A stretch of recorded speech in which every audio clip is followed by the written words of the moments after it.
최영아의 책하고 놀자.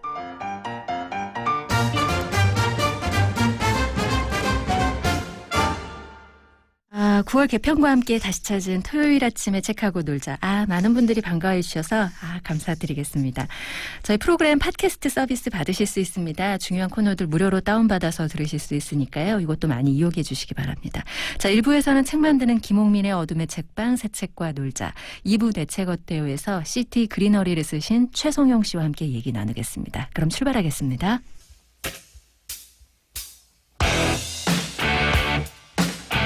책 만드는 김옥민의 어둠의 책방. 장르문학과 만화에 대한 이야기를 나누는 어둠의 책방. 북스피어 대표 김옥민 씨와 함께합니다. 어서 오십시오. 네, 안녕하세요. 예, 자, 오늘은 어떤 책 골라오셨습니까? 경남 창녕의 부곡 하와이가 38년 만에 문을 닫았죠. 뉴스에 났더라고요. 네. 그 부곡 하와이라고 하나요? 와이키키 수안보라고 하나요? 부곡 하와이. 부곡 하와이죠. 그 수영장과 놀이동산 등이 결합된 중소형 리조트로 1990년대 가족 단위 여행객의 사랑을 받았던 휴양 리조트죠. 한때 240만 명이 방문하기도 했고요. 하지만 해외여행 자유화에 따라서 국내 여행이 발달하며 방문객이 줄어들기 시작했다고 합니다. 네. 저도 어릴 때 부모님이랑 저도요. 갔던 기억이 나요. 문을 닫는다는 뉴스를 보니까 좀 짠하더라고요. 그래서 오늘은 아사다 지로의 소설 장미도둑을 골라봤습니다. 남자의 이름은 기타무라고요. 직업은 사진가예요.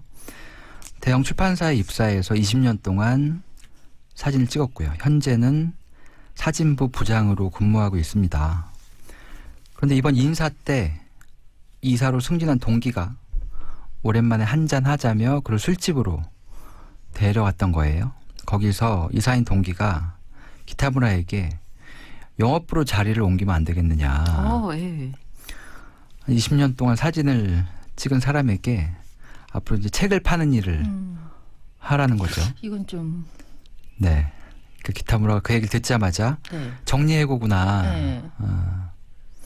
만약 이사인 동기가 눈물까지 글썽여가며 영업부에서든 어디에서든 직장에 다닌다는 것 자체가 중요하니까 어떻게든 나무라고 애걸하지 않았다면 기타무라는 지극히 상식적인 판단에 따라서 아마 출판사에 남았을 겁니다. 행여 출판사의 뜻에 위배된다고 해도 생활을 위해서 굴욕을 무릅썼을 텐데요. 하지만 기타무라에게 나무라는 그 동기야말로 기타무라가 정말로 회사에 남으면 곤란해질 사람이거든요. 그 이사가. 친구니까. 그래서 기타무라는 아내와 한마디 상의도 없이 정식 통고를 받기 전에 사직서를 제출합니다. 상사인 출판국장과는 형식적인 몇 마디를 나눈 채 사흘 만에 뚝딱 퇴직이 결정돼 버렸어요. 하지만 기타무라에게는 주택 장기 불입금이 잔뜩 남아 있었던 데다가 애들은 대학생부터 시작해서 줄줄이 3명이나 있었던 거죠. 그러니까 가장의 정리해고 소식을 들은 가족들은 당황할 수밖에 없었고요. 그런데 가장을 위로하기보다는 어떡할 거냐. 다 아버지와 남편을 비난하는 거예요. 그렇게 무책임하게 대책이 뭐냐. 하다니. 그 괴로워진 기타무라는 할 일 없이 직업 안내소와 경마장을 들락거리다가 충동적으로 온천 여행을 떠나게 되는데 혼자. 그것은 경기가 좋을 때는 행락객이 붐비다 여행지였지만 지금은 유령 도시처럼 변한 시골의 어느 마을이었어요. 부곡 하와이처럼. 이곳에서 이야기가 시작됩니다. 퇴락한 온천 마을로 떠나온 그날 저녁, 식사를 마친 기타무라가 술이나 한잔할까 하고 번화가 쪽으로 걸어갔는데요. 문을 연 가게라고는 정말 들어갈 마음이 생기지 않는 술집 뿐이었던 거예요. 네. 그러다가 소설을 이렇게 나와요. 삐끼라고. 이렇게 호객행위 하는 호객행위 사람. 하는 삐끼가 하도 졸라대는 통에 구식 창극 무대 같은 스트립 극장에 들어가게 됩니다. 근데 심지어 손님은 자기 혼자뿐인 거예요. 나이가 빠진 극장에서는 제법 나이가 들어 보이는 무희 한 명이 춤을 추고 있었고요. 하지만 무희는 이내 어차피 손님이 한 명뿐이니까 같이 술이나 마시러 나가자 라고 이제 기타무라를 유혹합니다. 그리고 그날 밤 기타무라는 본의 아니게 그 무희의 옛 이야기를 듣게 되는데요. 이 여자의 이름은 릴리고요. 나이는 43입니다. 여기저기 흘러다니다가 이 온천 마을로 들어온 지는 이제 10년쯤 됐다고 해요. 10년 전엔 경기가 엄청 좋았고요. 이 극장에도 댄서가 7명이나 있었습니다. 당시 극장에서는 라이브 쇼라는 걸 했는데요. 인기가 아주 좋았다고 해요. 이 라이브 쇼가 뭐냐면 스트립 댄서가 춤을 추다가 손님 중에서 희망자를 뽑아가지고 그 희망자들끼리 가위바위보를 시킨 다음에 이긴 사람 3명을 무대로 올려서 이 무희를 마음대로 만질 수 있게 하는 쇼래요. 하여튼 그런 라이브 쇼를 보러 도쿄에서 내려오는 손님들이 잔뜩 극장을 메우던 때도 있었다고 합니다. 릴리는 17살 때 40살 먹은 남자와 살림을 차린 적이 있어요. 남자 쪽은 연상의 마누라가 있었는데 릴리와 이제 바람을 핀 셈이 되는 거죠. 남자는 실력 있는 초밥집 주방장이었어요. 요즘 같은 그렇고 돌팔이 주방장이 아니고 중학교를 나오자마자 도쿄 중심부에 있는 일류 초밥집에서 그 나이가 되도록 초밥만 만든 사람이었습니다. 그리고 릴리가 일하던 식당의 단골 손님이었고요. 두 사람은 차츰 친해져서 스스럼 없는 사이가 됐는데요. 남자가 나이가 40이고 여자가 17이니까 처음에는 아버지와 딸 같은 관계였어요. 정말로. 남자가 자식이 없어서 릴리에게 네. 딸에게처럼 용돈을 주기도 하고 뭐 이런저런 잔소리도 치마가 짧다느니 뭐 이런 잔소리도 하고 1년 가까이 친하게 지냈는데 네. 남자의 부인이 그러니까 연상의 부인이 이제 알게 된 거예요.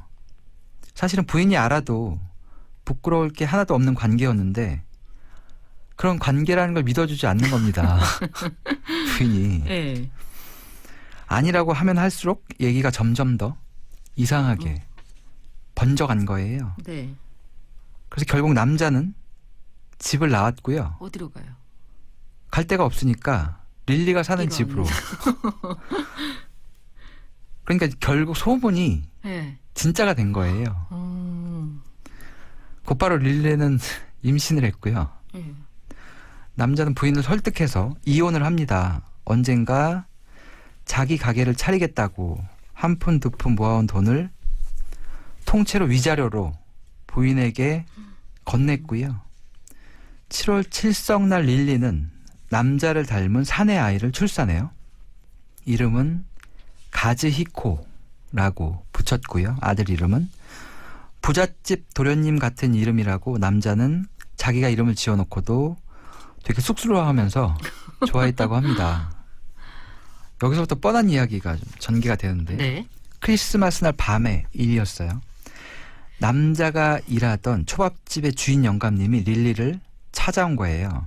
이 초밥집 주인 영감님은 이 남자가 15살 때부터 40살이 될 때까지 돌봐준 사람이라서 남자에게는 친아버지나 다름없는 분이었거든요.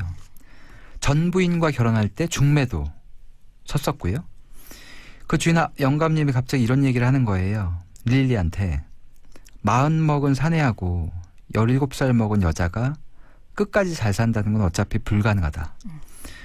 입맛도 다르고 생각도 다른 법이다. 너는 아직 새파랗게 젊으니까 살림에 쫓겨 된장 냄새나 풍기며 사는 게 금방 싫어질 거다. 전부 없었던 걸로 하자. 그게 서로를 위해서 좋겠다. 물론 너한테는 섭섭하지 않게 해주마. 그러니까 릴리가 모르는 사이에 이미 영감님과 남자와 다 얘기가 끝난 거예요. 남자는 전 부인과 다시 합치고요. 네. 남자와 릴리 사이에서 태어난 한 해 아이는 남자와 전 부인이 맡아서 키운다. 부인은 남자에게 받은 위자료를 다시 남편에게 돌려주고 그 돈으로 가게를 낸다. 벌써 가게 자리까지 받았다고 말도 합니다. 안 돼요.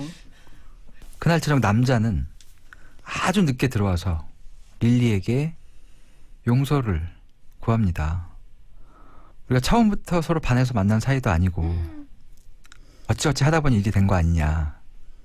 그냥 없었던 일로 하는 것이 너에게 더 좋을 것이다. 이러는 거예요. 네. 뻔뻔하게. 릴리 어떻게 반응했을까요? 남자는 어땠는지 모르지만 릴리는 남자를 정말 좋아했거든요. 예, 자기 가게를 차리는 건 주방장의 꿈이잖아요. 근데 남자의 나이를 봐도 돈 한 푼 없이 처음부터 다시 시작하는 건 무리인 것 같은 거예요. 아무래도 부인에게 건넨 위자료를 다시 찾아줘야겠다. 사랑하는 사람을 위해서는 어쩔 수 없다 어머. 싶어서 알겠다. 그러면 남자에게 전 부인에게 돌아가라. 전부 없었던 일로 하겠지만 아이는 내가 키우겠다. 근데 이번에는 주인 영감님과 남자의 전 부인이라는 사람이 매일매일 찾아오는 거예요. 왜요? 나도 애를 셋 키워봤는데 그 영감님에 따르면 애를 키우는 게 간단한 일이 아니다. 부모가 둘이서 악착같이 키워도 겨우 남신세는 안 지는 보통 사람을 키워낼 정도다. 무리할 필요가 없다. 너는 그렇다 치더라도 애가 불쌍하지 않느냐. 넌 젊으니까 그냥 전부 없었던 일로 하고 새 삶을 찾아라. 그제야 알게 됐는데요. 남자가 부인과 이혼했다는 건 거짓말이었고요. 계속 옥신각신만 했던 거예요. 네네. 부인에게 위자료를 지불하고 깨끗이 갈라섰던 게 아니라 그냥 압수당한 상태였대요. 그 위자료를. 물론 릴리의 호적도 그대로고 아직 아이 출생 신고도 하지 않았던 거죠. 남자가 한다고 해놓고. 그 거짓말들을 릴리는 철석같이 믿고 있었던데, 즉 착하기만 하고 우유부단한 중년 남자가 젊은 여자와 노닥거리다가 마누라에게 들켜서 집에서 쫓겨나 오갈 데가 없으니까 그냥 같이 잔 거예요. 남자는 그날부터 릴리의 집에 발을 딱 끊었습니다. 그 대신 남자의 형이라는 사람, 장인 장모라는 노인네, 초밥집 선배라는 사람이 번갈아 들락거리면서 릴리를 괴롭히기 시작한 거예요. 애를 넘기라고. 온 세상 사람이 다 릴리의 적이었고요. 릴리의 편은 한 사람도 없었습니다. 무엇보다도 경제적으로 궁핍해서 아이 분유를 살 돈도 없는 거예요. 그래서 죽자고 생각을 합니다. 애한테 우리 같이 죽을까? 라고 물어보고. 근데 이제 태어난 지 6개월 된 아이잖아요. 그 아이의 눈을 보니까 도저히 죽을 수가 없었던 거죠. 그리고 결국 남자의 집으로 아이를 데려갑니다. 그러다가 릴리는 스트립 댄서가 됐고요. 한창 흥청망청 잘 나가던 이곳 극장에서 옷을 벗고 공연을 하게 된 거죠. 물론 한시도 아이를 잊은 적이 없었습니다. 그러다 어느 날 한참 몇 년이 지나서 도쿄에서 대학생 남자애들 6명이 스트립 쇼를 보겠다면서 이곳으로 놀러 온 거예요. 마침 비가 오는 날이어서 손님은 그 대학생들 말고는 없었거든요. 완전 극장을 전세 낸 거죠, 6명이. 그때 대학생 중 한 명이 다른 누군가를 부르는 소리를 들었는데요. 야, 가지코, 나 안 볼 거야? 라는 거예요. 가지코면 그 아이 이름 아니에요? 그쵸. 네. 그러니까 그 가지코라는 학생은 술을 너무 마셨는지 네. 자고 있었어요. 그 극장에서. 설마 했는데 춤을 추면서 잠든 학생의 얼굴을 봤더니 정말 남자의 얼굴과 완전 똑같아요. 똑 빼닮은 거예요. 세상에. 릴리는 제발 깨어나지 말아라. 왜냐면 옷을 벗고 춤을 추고 있잖아요. 근데 릴리가 옷을 다 벗고 알몸이 되니까 친구들이 흔들어서 깨어난 거예요. 남자애가. 그리고 곧 이 극장의 메인 프로그램인 라이브 쇼가 시작된다는 신호를 극장 사장이 보낸 겁니다. 대학생 아이들은 흥분해서 가위바위보를 했겠죠. 6명 중에 3명이 무대 위로 올라와서 릴리를 마음대로 만질 수 있는 겁니다. 하지만 다행히도 그 3명 가운데 가즈히코는 포함되지 않았어요. 아, 다행. 릴리 입장에서 가슴을 쓸어내릴 일이 있죠. 그런데 그 3명이 무대 위로 올라와서 자신의 몸을 더듬는 동안 릴리는 이런 생각을 합니다. 아이 앞에서 이런 모습을 보이다니 나는 정말 밑바닥 인간이구나. 세상에 태어나서 노상 하느님의 웃는 얼굴만 보는 행복한 사람도 있지만 늘 괴로움만 당하는 사람도 있다. 불행한 게 하도 당연해서 자기가 불행한지도 모를 정도로 불행한 사람이 있다. 그게 바로 나다. 한 발만 더 떨어지면 짐승이겠구나. 그게 너무 화가 나서 6명 다 올라오라고 소리를 친 겁니다. 하느님의 알량한 자비 따위는 필요 없다. 차라리 짐승이 되어주겠다라는 생각을 했다고 합니다. 자포자기한 거죠. 여기까지 릴리의 이야기를 듣던 기타무라는 그 처음 실직한 사진가요? 가만히 릴리를 안아줬는데요. 이 기타무라의 목에 매달려 키스를 한 릴리가 부탁 하나만 들어달라며 기타무라의 귓가에 이렇게 속삭입니다. 나하고 같이 죽어달라고. 근데 그 말을 들은 기타무라는 그것도 괜찮겠다. 이 여자와 같이 죽는 것도. 그런데 그 생각을 하던 차에 인해 다른 사건이 극장에서 일어나는 바람에 동반자는 실현되지 못합니다. 그 사건이 뭐냐? 궁금하신 분들은 아사다 지로의 장미도둑을 읽으시면 되겠습니다. 예. 가즈히코가 어떻게 하는지, 또 가즈히코의 아빠, 또 전처. 그리고 이런 극장 사람 주인이 사실은 되게 중요한 역할을 하는데요. 그래요? 네네. 알겠습니다. 자, 오늘 김홍민 대표가 소개해 주신 책은 아사다 지로의 장미도둑이었습니다. 고맙습니다. 네, 감사합니다.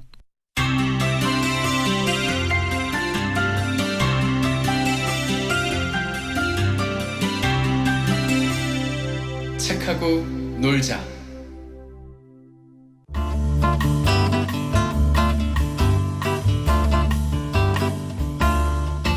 새 책과 놀자. 다양한 신간돌 중 주목 도서를 골라 소개하는 새 책과 놀자. 알라딘 인문 MD 박태근 씨와 함께합니다. 안녕하십니까? 네, 안녕하세요. 네, 어서 오십시오. 네, 요즘 많은 분들께서